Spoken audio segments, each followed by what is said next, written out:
We'll just get straight into it, mate. Happy days. I mean, we just walked here together, so it's Had a not coffee. All good. it's not like it's awkward introduction.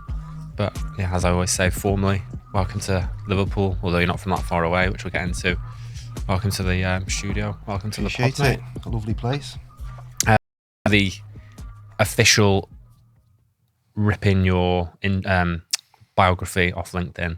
Yep. And we'll see how nervous you get or if it needs updating. So Paul Stevens, we were just saying the Paul who got released on yesterday's episode is also from North Wales. Bit of a theme, really. But you are an outcome-driven product and design leader with over 20 years across consumer SaaS businesses. You specialise in solving complex business challenges through strategic, user-centered design and product strategy. I drive business value by aligning vision. You use lean and agile methodologies and cross-functional collaboration. You've got a strong track record in scaling design and research. You build and mentor high-performing teams and champion inclusivity, accessibility, and operational efficiency to support sustained growth and measurable outcomes. Apparently, yeah. Yeah, that's the sort of nice way of saying, or professional way of saying, I've got 30 years experience across product design, UX, product management, product strategy, design operations, research operations, just sort of mixing it all together, really. And when you've been around a while, trying to sort of put all that together is quite difficult. Without trying to say you're a jack of all trades, master of none. It's not that. Yeah. But you know, over sort of 30 years, you do pick up a lot. I was saying before, and this is a bit ironic considering I've just said, well, I'm from North Wales, you're from North Wales, and the previous guest is from North Wales. You don't see that many people entering this industry from that area. No, you don't. You don't. And I think it's funny because on my LinkedIn and whenever I put a CV out, I quite often put Chester. Yeah. And Chester's like 15 minutes away from where I live, but it's over the border. Yeah. But there's a bit of an invisible wall, I think, especially in terms of when you're dealing with recruiters and what have you. Yeah. You know, you're in Wales. You're in Wales. Right. Yeah, a bit far. Well, actually, it's not. I could be in London in 2 hours. You know, Manchester is 45 minutes. Liverpool's 40 minutes. Yeah. So yeah, it's funny because there's a real creative population, I'd say, in North Wales for sure, and quite often we do have to go further afield to get the gigs that we want. Yeah, I was quite lucky. So when I started working sort of agency side, small design print places and what have you. Eventually made my way to MoneySupermarket.com. I'm sort of jumping ahead a little bit here, but that was by luck rather than chance rather than by design. Yeah. But when I joined MoneySupermarket.com, it just floated. It was becoming a behemoth that it is. But that was 7 minutes from my house. Oh wow! So you know, didn't realise how lucky I was there, to be honest with you. But yeah, before getting there, my journey in design was, I never knew what I wanted to do. As a kid, you know, going through primary school, you sort of get to that stage where you're going to go to high school. Didn't know what I wanted to do at all. But I've always loved drawing, art. Got into oil painting and stuff when I was quite young, all that kind of thing. And my dad took notice of that, and he was saying, "Well, you know what you want to do when you grow up?" I said, "I don't know." And he said, "What about graphic design?" God, he must have been. I don't want to pigeonhole you, but yeah. I can imagine how old your dad is now, or was when he said that. He must have been quite ahead of his time to think about that. He must have been, thinking ahead. Is that unfair? Yeah, my dad. So I were from working class family. Yeah. Council estate in North Wales, right? So my dad was from London. Moved up to North Wales with my mum, and he's really, really clever, really, really intelligent. but he didn't make the use of that. And, so he was sort of really keen for me and my younger brother to sort of do well, and sort of push us, but without being a dick about it. Just push us into the direction we want to go. So he saw that I had a talent for art, and just wanted to sort of develop that. So he said, "What about graphic design?" When I was about, I don't know, 10, 11, something like that.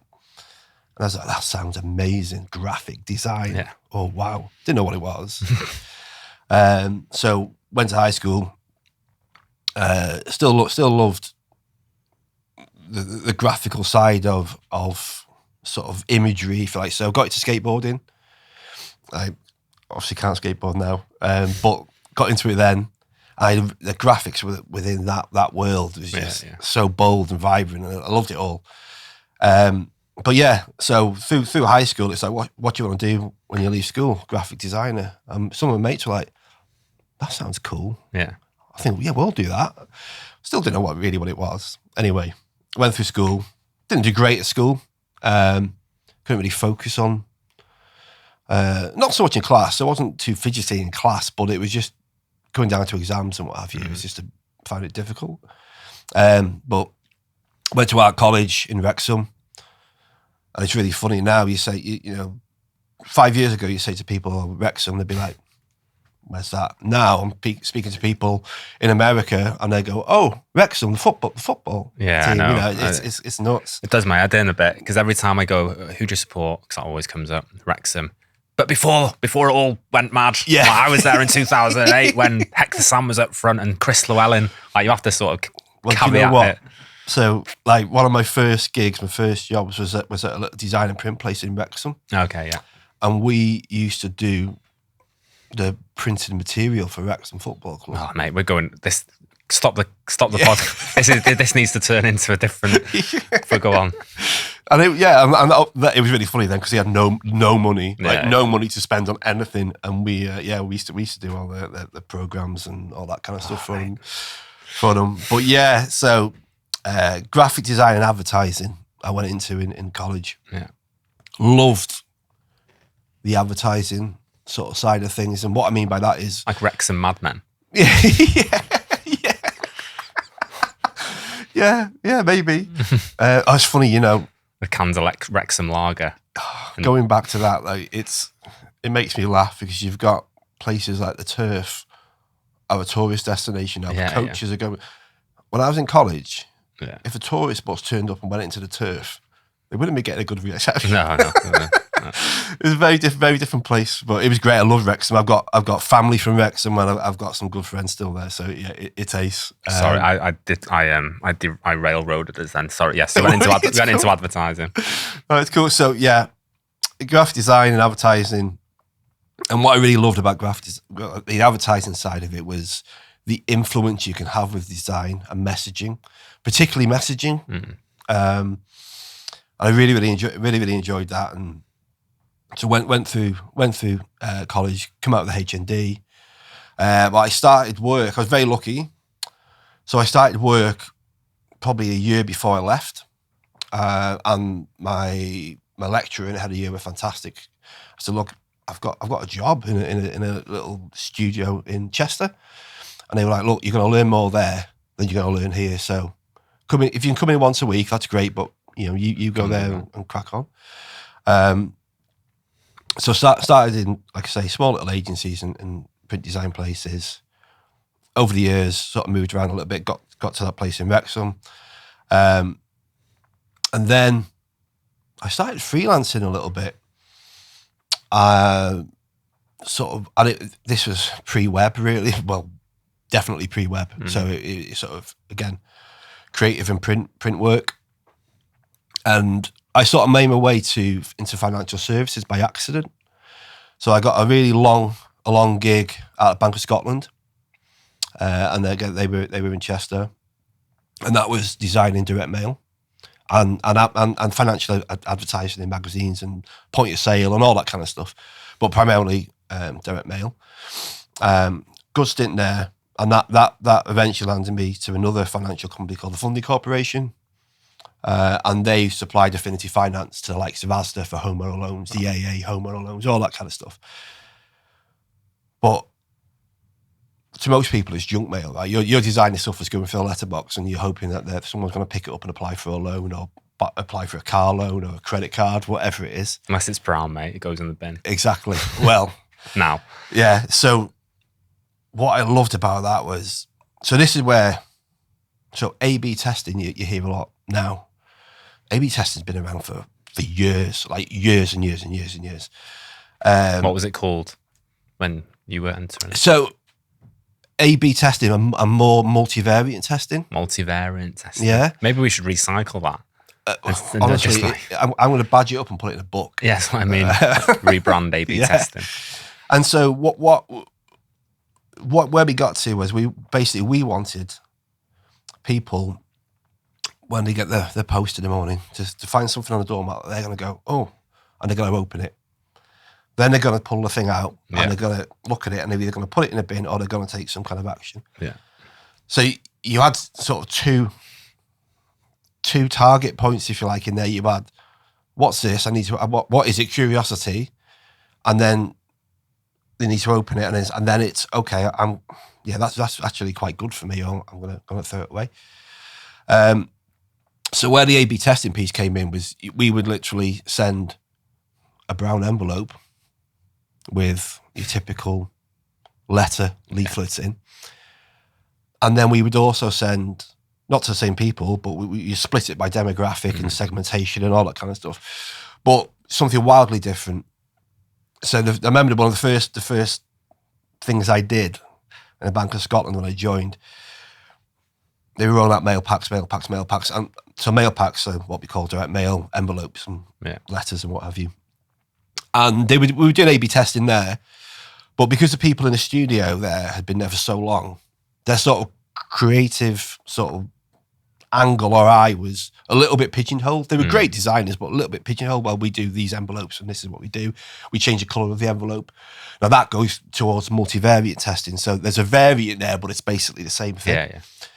Whereas A/B testing is completely different things. So I remember one of the first things I did was, well, let's not do an envelope. Let's not do an envelope we pull everything out. It was, let's do something more creative that sort of folds out on itself. What can we do? Make it bright pink, magenta. So I because of the print experience that I had, I knew a lot about the production of print.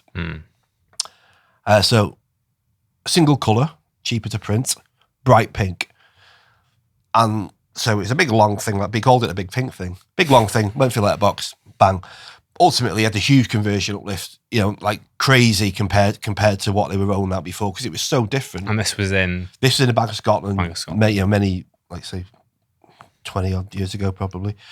And that gave me a real buzz. And then, like I say, moving across to the funding corporation years later, it was still the same kind of thing. We were still testing multiple mail packs. But then we were doing stuff with Capital One. Yeah.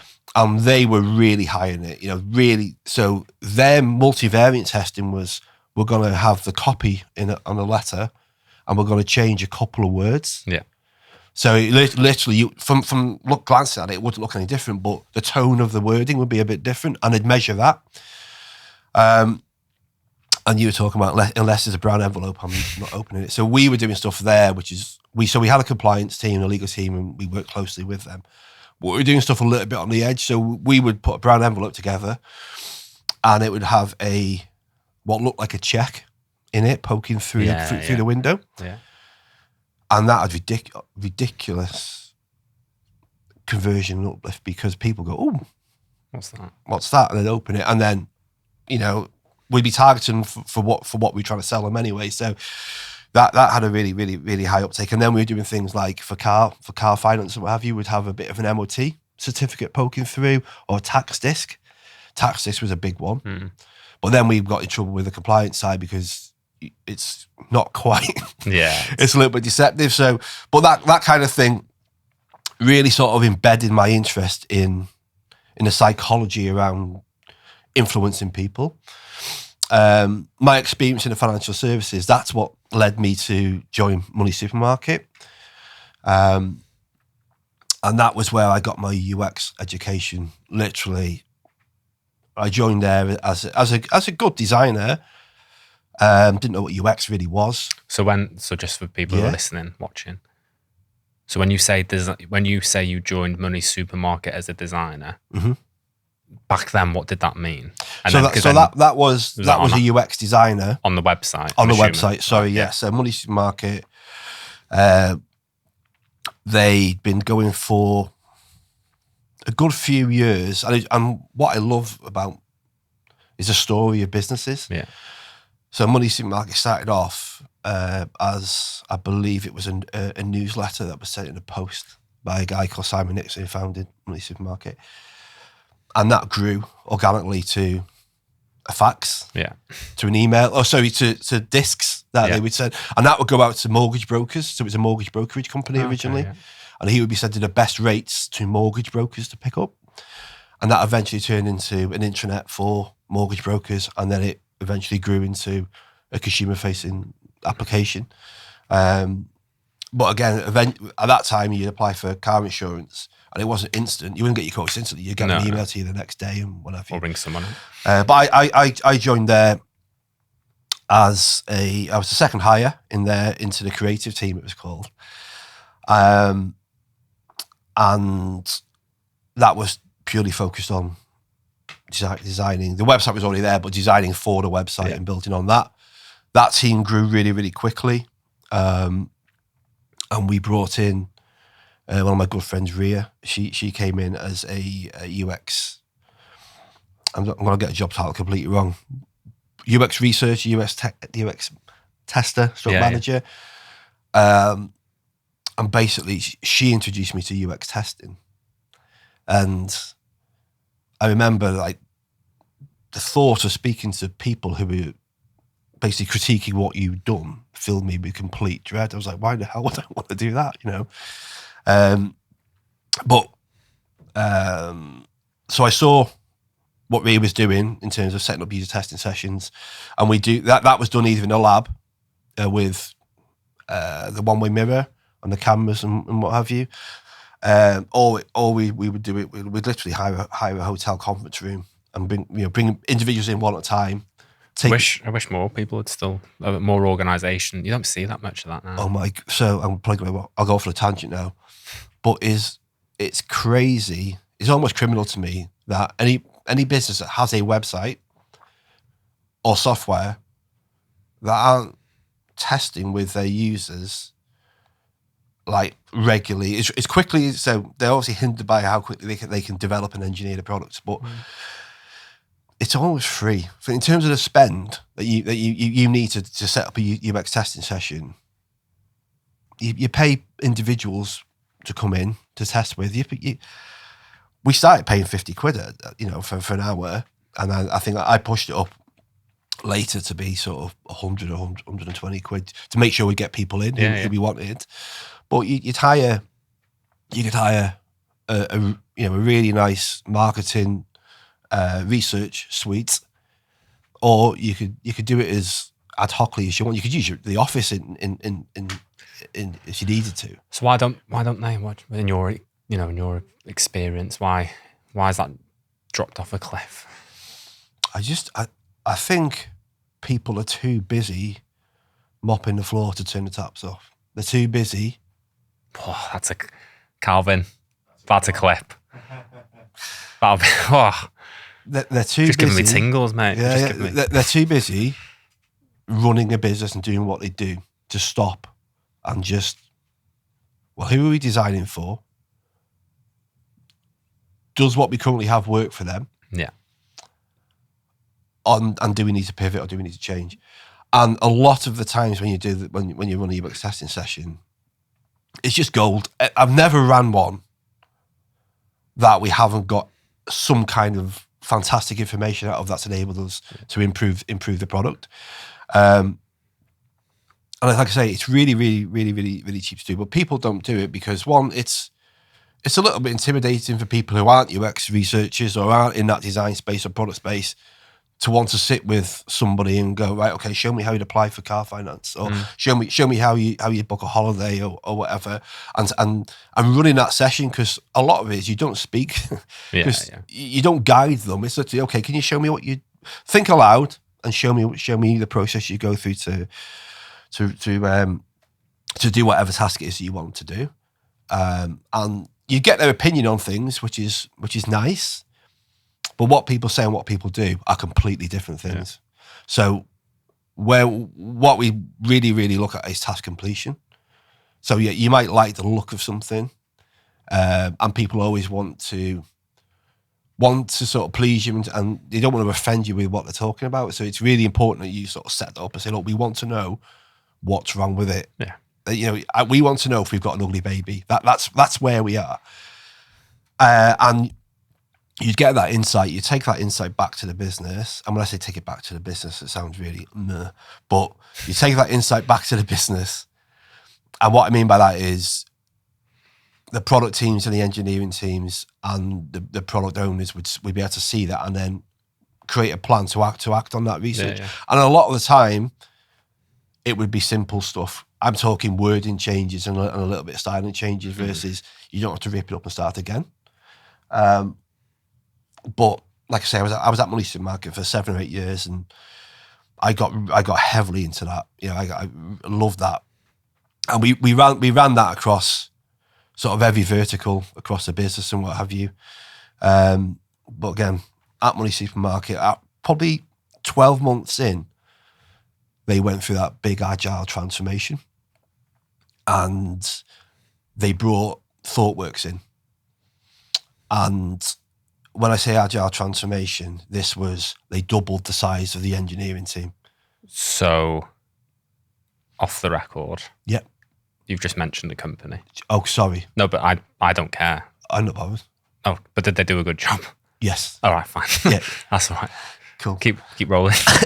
It's just when someone brings up a big company and Agile transformation, it can go one or two ways. Yeah. So I didn't want to get you into the trouble. Oh, thank you. Sorry, they brought ThoughtWorks in. Yeah. So we brought ThoughtWorks in. When I say we, it wasn't me, right? Yeah. I was a senior designer at the time. I had no authority within the business. Yeah. But they brought ThoughtWorks in to, like I say, do that Agile transformation piece. And I didn't know what that was. So the way we worked at MoneySupermarket at the time was, like I said, we had this creative team which sat within the marketing domain. Okay. And it was very much, we do our stuff, we'll do our designs, we'll wireframe and we'll design in Photoshop then. Yeah. And then we'd supply those over the fence to engineering. And if there's a problem, project manager would come up from engineering because they were downstairs. Yeah, literally come and see us, and we'd discuss. And it was a them and us, very much a them and us thing. ThoughtWorks come in, like I say, doubled the size of the engineering team. Literally, we're going to come in and show you what to do. I'd never heard of Agile, but it was unbelievable what they did. They did literally transform the way the business designed and developed software. So what was really good from our perspective, we were still involved in the design. When I say the design, the UI, touching into the UX process still. And a big part of what they did was, the designers don't sit up here. The designers are sitting with the engineers. Yeah. Which, when you say it out loud now, the thing about when people say it's just common sense, but common sense means different things to different people. Yeah, at different times, right? It was very, and this is just standard, and it still is today. I mean, the amount of businesses that I'm going into now that are so departmentalized, it's crazy. Yeah. It's crazy. But yeah, so it was like designers sit with the engineers, and I remember the designers. We were like, not doing that. What? No, we don't. I don't even understand what they do. Yeah. A couple of my mates who were designers could do the front end. Yeah. I couldn't. I've coded one website in my life ever. But yeah. So anyway, that happened, and again, a little bit like the UX testing piece for me. That was, this is great. I remember being sat with two engineers either side of me.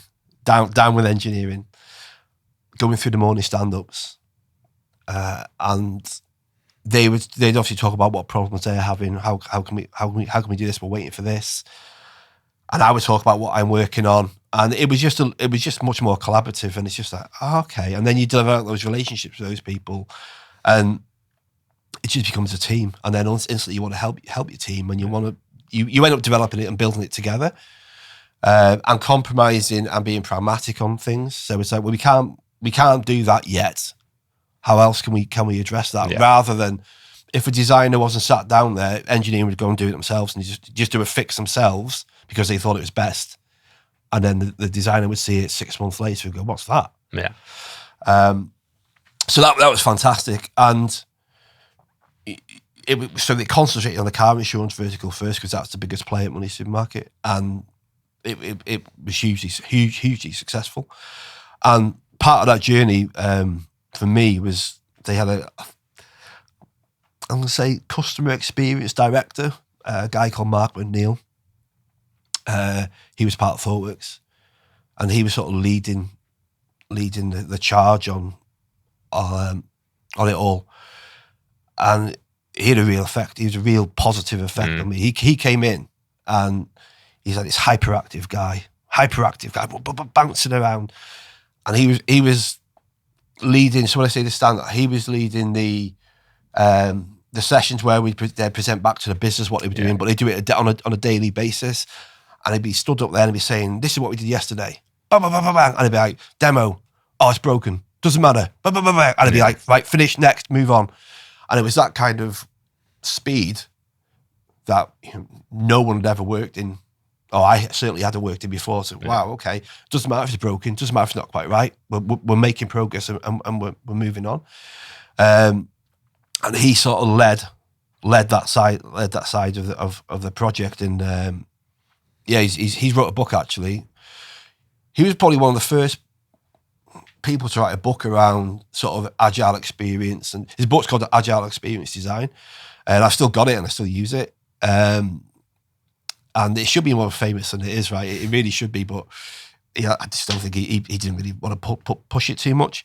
But it's a great book, Agile Experience Design. I recommend anyone to have a look at it. And I caught up with him. If you send me the link, mate, I will put it in the. Yeah, I will actually. And I caught up with him literally a couple of weeks ago. Had a good chat with him. So it's really nice. But you get people in your career who, if you're lucky, lots, but you get a handful of people in your career where they really make a real impact on you.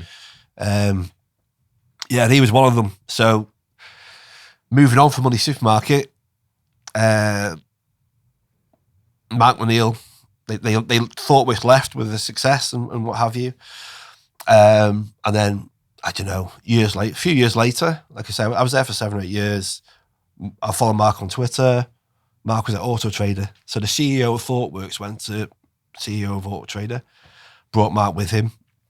Mark tweeted about a role, UX lead at Auto Trader. So I was like, I want to work for him.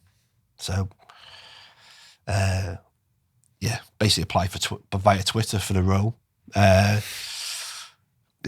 across to Auto Trader, got the role. And that was UX lead on the so they call them retailers, but car dealers. Yeah, okay, yeah. Digital retailers, they are now.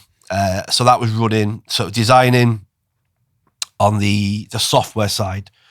So the software that car dealers use to advertise on Auto Trader, but also surfacing the data and other software tools for them to price their cars and all that kind of thing. It really, really powerful tools. So the way I sort of describe my time at MoneySupermarket was UX education and experience. My time at Auto Trader was very much product and continuous delivery.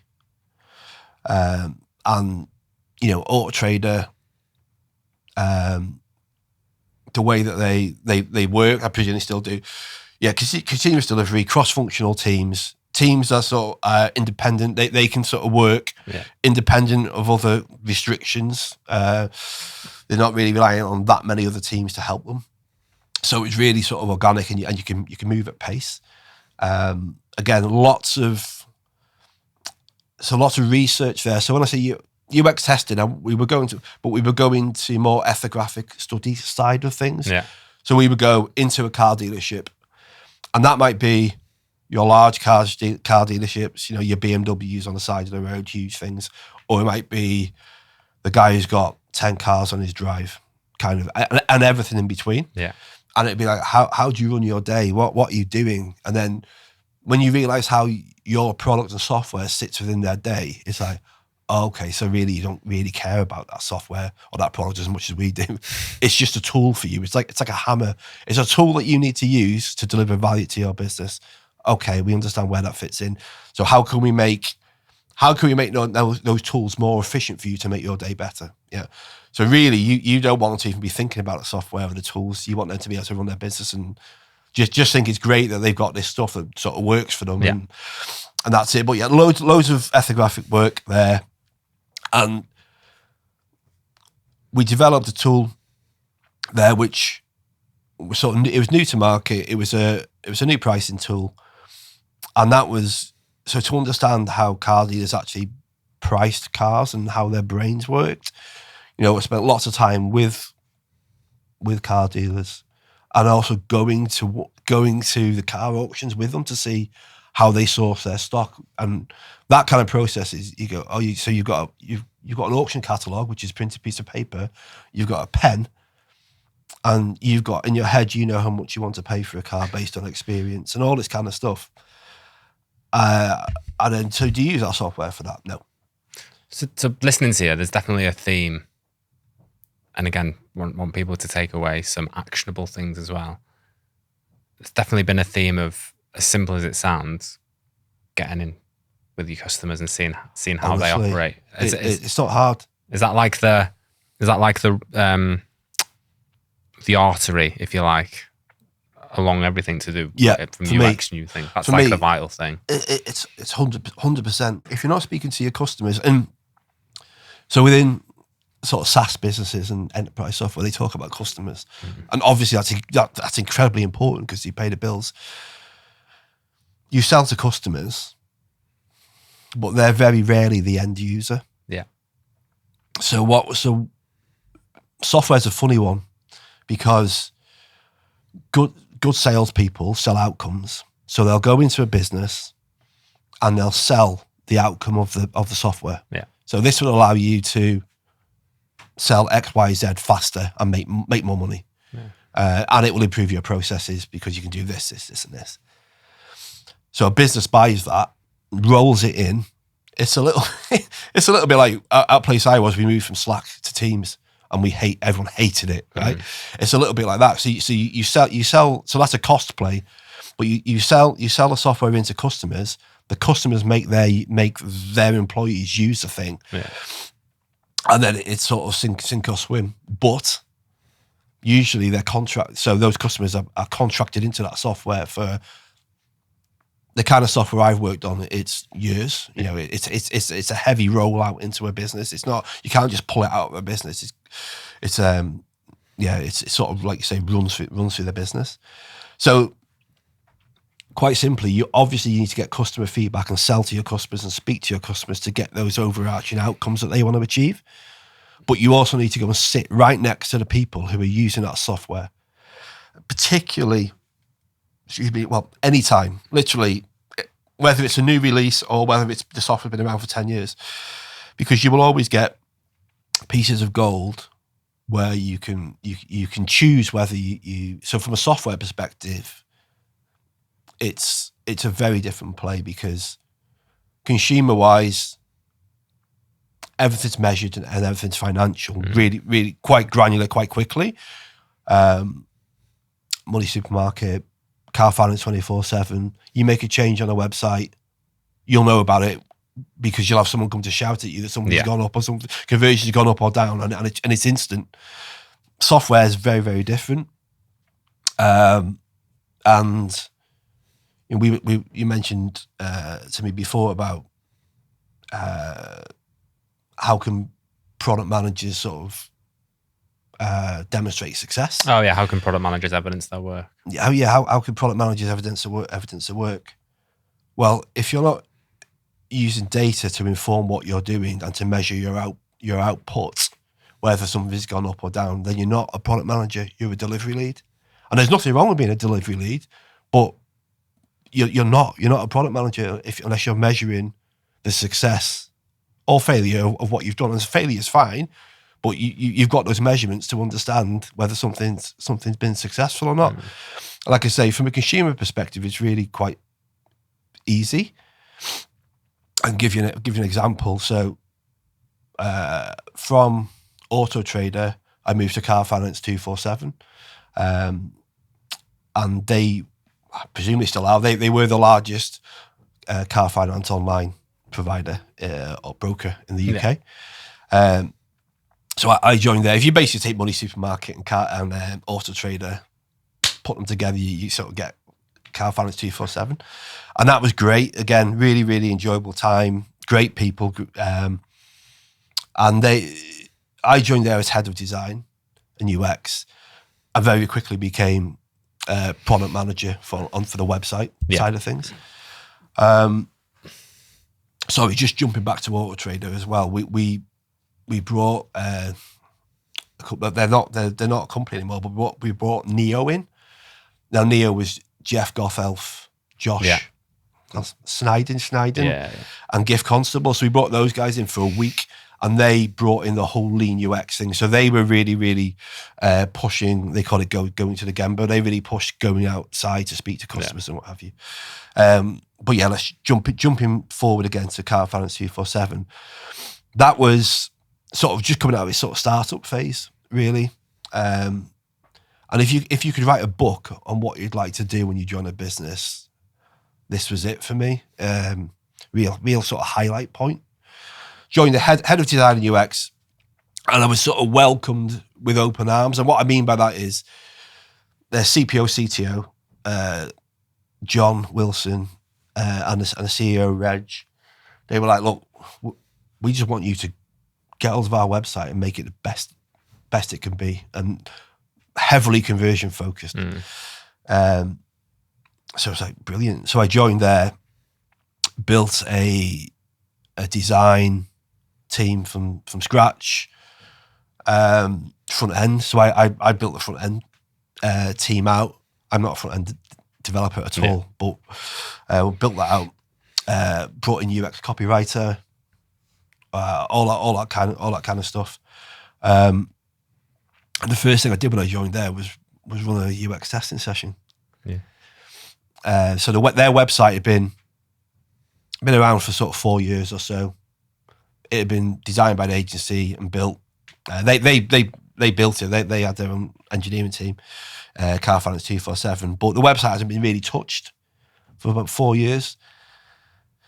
So joined there, and it was like ran the first UX testing session, and it was really interesting because, like I say, I joined fairly recently. So to show support, the CEO was like, "I'll come to the first one. I'll come to the first session." I was like, brilliant, great, thanks. And again, John, CPO, CTO, same thing. So I made it a bit of an event. We live streamed the sessions back to the office so all the engineering team could watch. And we had various like engineering heads and whatever you in the observation room. So we ran the first session, and there was a guy. I think it was a guy. And so the process is you go online, apply, you fill in the form for car finance, quite a long form. You get a phone call, and then you're also into your account area where you can actually search for cars and do sort of manage your account and all that usual kind of stuff. Customer portal. So that sort of went through, watching this guy go through the process, and he got into his account area, and he was searching for cars. So he had similar to Auto Trader, car search, hundreds, thousands of cars on there. And I said, okay, what kind of car would you normally search for? I'd search for an Audi. I'll, go ahead. So we did this on a mobile phone because 80% traffic was on mobile. So let's test on a mobile phone. A tip for anybody, if you're doing that, is let the user use their own phone, because, if obviously you're not going to give an iPhone user a Samsung or anything like that, but it's just let them use their own phone so they're comfortable with it. So he was going through this, and we were filming it from above with a camera that was streamed, let's say, next door and to the office. and he was trying to find an Audi, and he was struggling, and he was just car search filters. So he goes, okay, bang, and he got like a Fiat Uno or something bizarre, and he's like, that's weird. So he tried it again, still got stuck. So that session ended, and people come out of the next room and go, oh, look at that dickhead, he couldn't even use a car search. What the hell? What a knob. So they hung around for the next session. Next user, same thing. So that session finished. The CEO, CPO came out and said, we're not going anywhere, we've cancelled today. We're sitting and watching this, boom. And he sat and watched every session. We had that car search fixed in weeks. You know, it'd been like that for 4 years. And no one had... No. We had a wording change and a button. We had this button on every page, again, for every car advert, and it was a real ambiguous button. It was something like, I want this car. And people would click that button. So what that button did, you would click that button, and what that did, that fired a notification into the CMS for 500 salespeople to go, oh, that person, because we know who they are because they've logged in, they want a phone call about that car. They want to buy that car. So that would trigger an outbound call to the user. But what we saw from the qualitative testing we were doing, what's this button do? Click. And it says, oh, we'll call you about this car. And I've got a video of the lady saying, oh no, I don't want a phone call. No one wants a phone call. So that we just changed the button to say, call me about this car or something like that. What that did from a numbers perspective, plummeted the amount of outbound calls that are being generated. But the quality of calls from the sales perspective was through the roof because they're phoning people who want to be spoken to about a car. So that day, that was just one day session that enabled me to sort of be given the free rein. Right, Paul knows what he's doing. Crack on. No, it's just unlocked years and years worth of exactly. And it was that kind of stuff was handled in days and weeks. But we needed to redesign the website completely in terms of just from a UI UX sort of perspective and brand and what have you. Very tired, very old. So we went through that process. I brought in a team, hired my team, and we went through that whole UI and branded piece. Brought in a UX copywriter. UX writers are worth their weight in gold. They really, really are, because I can try and write some words. You can try and write some words, but whatever you need them to do, they can write it in the right way. But a UX writer is typically enabling people to move through a process or complete something. Take action and understand what the hell's going on. And, you know, again, from a cost to a business, not a huge cost to a business, but can make a huge improvement. But also front end speed. So the front end of the website, if you like, was quite bloated, quite heavy. From a technical perspective, it was a bit all over the place. So, and we knew, so we partnered with Google. I think we were probably the second highest spender in Manchester on paid search. So we had a relationship with Google, and they suggested rebuilding or improving the front end. And our front end was in such a state where actually we should just rebuild the thing. So we did that as well. So with a balance of rebuilding the front end, redesigning, the process we took to roll that out was, rather than just launch it and just A/B test it in live, because we had such a high traffic on paid search, it's much easier to analyze and look at the data of success. So we ran A/B testing on paid search, and we got a 45% conversion uplift. That was from page speed, massive page speed improvements, and obviously the design and UX improvements. That's really showing your receipts as a product so team that's or just UX team. Oh my God. So fast forward, we roll that out through the website, through the business, and then cumulative effect across the organic journey is a 31% uplift in conversion. Wow. Absolutely massive. But if you flip that now, if you going back to sort of evidencing work and getting data from a B2B perspective, so SaaS, enterprise, it's harder. Yeah. And again, like I said, you're selling into customers, but to get that feedback is a bit of a long haul. So the way you can do that, if you like, obviously testing your designs and your prototypes early days with customers and users to make sure you're on the right track, that's a given. But as you're rolling it out in terms of the real world, feedback with sales. So if a salesperson looks at what you've got and goes, that's fantastic, I can sell that, that's a good thing. If they look at it and go, what does that do? Then it's probably not right. But if a salesperson saying, I can sell that, give it me, when can I have it? That's a good starter for 10. But then you've got different metrics you need to look at there. So it's like adoption rate, speed to market, churn. When we roll this out to customers, how many customers are just bouncing straight away? How many are keeping hold of it?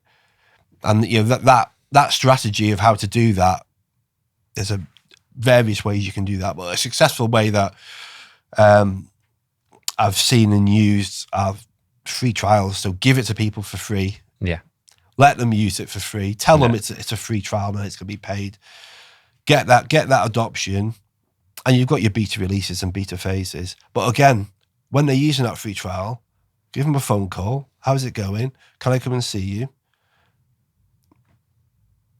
Show me how you're using the software. Can I sit with your team? Can I understand? And then if there is any issues, you can address them really, really quickly.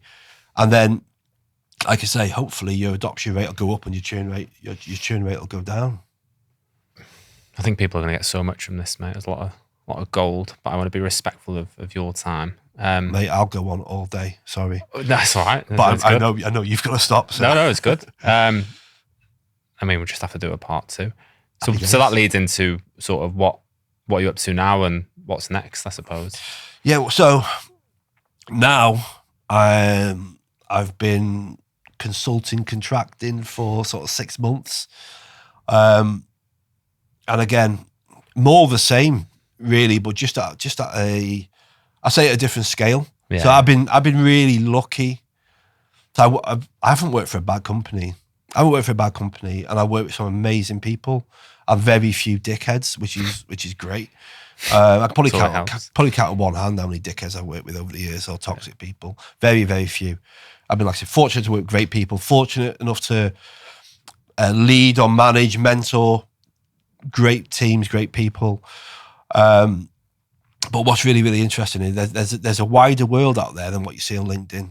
Yeah, that's a key point, I think. Yeah, that's it. It's a bit of an echo chamber, isn't it? You've got this sort of perfect or projected perfect way of doing things and perfect companies that you see on LinkedIn. Just a highlight reel, isn't it? Yeah, highlight reel. It's either a highlight reel or everything's shit. Yeah, and AI is coming to take everything over. Yeah. But what I found is, like I say, the companies I've been helping going into, one is they don't want an agile transformation necessarily. They might need one, but they don't realize it. They might not believe they want to change the processes in whatever they do, but they want you to help them with a thing, whatever that thing is, whether that's sort of discovery and ideation on something and helping literally from the start and run it all the way through. But they don't want to change the way that they deliver. That's not from my role and what I do. That's not what they want me to do. But what I found is once I'm in a company, if you like, the influence that I can have and the way that I work with the engineering teams, if you like, is usually appreciated. And a lot of the time when you go in somewhere, it's like, oh, it's mad here. It's mad. The way we work here is nuts. It's like, okay. And it's why do you do it like that? Oh, we just always have. And sometimes, like literally, I've worked with a few customers who we don't want you to change that. That's what we want. We want this new product, this new thing to be designed, rolled out. We'll handle the development of it and manage the success of it, and that's fine. And others, it's been like, okay, how can we do this better? And sort of everything in between, really. And I've been going in. I've got a couple of sort of fractional roles, but then some of it's just project. Most of it's project based. And I've been doing like the odd sort of day of. I've designed a workshop for like it's a user-centered design workshop. What's it called? This is about you, mate. So it's basically it's called Designer Radio, right? And that the whole premise of it is to design a radio, but it's for non-designers to have that empathetic, human-centered approach to design. I've got it lined out on my LinkedIn, but basically the premise is you give people a lot of blank boxes, teams of 3, 4, 5 people, and you give them and they're purposely, they're not called personas, right? This is the whole point of it. They're not personas. You give people a card with Jane on or Bob on, and it's got some high level, pointless information really on there. And you ask them, you say, right, design a radio for Jane or for Bob. And it's a physical workshop, and they've got Post-its and blue tack and all that. And I'd go away and I'll do that. They do what they need to do, and they present back to the room. And then and then you give them like a trait card or something that it might be something that they're really interested in and something that they do either as a profession or a hobby. And you also give them an impairment card, which is more around accessibility. They might be neurodiverse, they might be colorblind, they might have one arm. So the premise is you've designed this radio over here, which you think's fantastic. Your end user has one arm and is blind in one eye.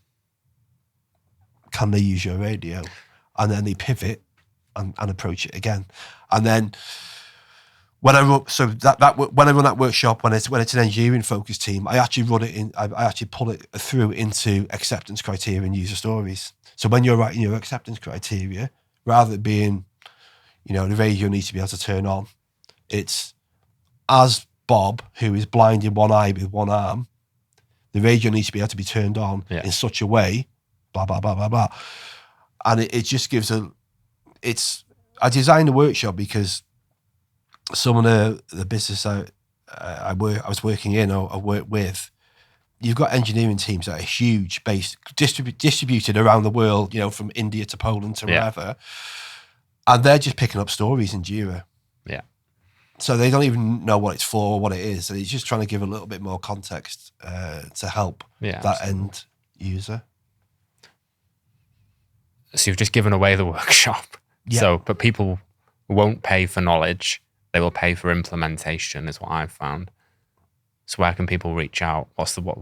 This is which camera, Calvin? Where that one? Where can people get in touch? Get me on LinkedIn. Get me on LinkedIn, Paul Stevens / Chunky UX. I need to change that name. Chunky UX. Chunky UX. I like that. Yeah. So reach out to me on LinkedIn. The workshop's outlined on there, but obviously more than happy to go into a business, run that workshop independently, or if you've got a phase of work that's going on where it can help, I'll just drop it into that phase of work. Got anything else to plug, mate? No. Just thank you for having me. No, it's all right. I think we're definitely gonna have to do a part 2, but I think get your notepads out for this one. Go back. I think there's some beautiful things in there. If you liked this video, YouTube knows you better than you know yourself, so there will be another one that you'll probably like around there. Thanks, mate. Thank you, buddy.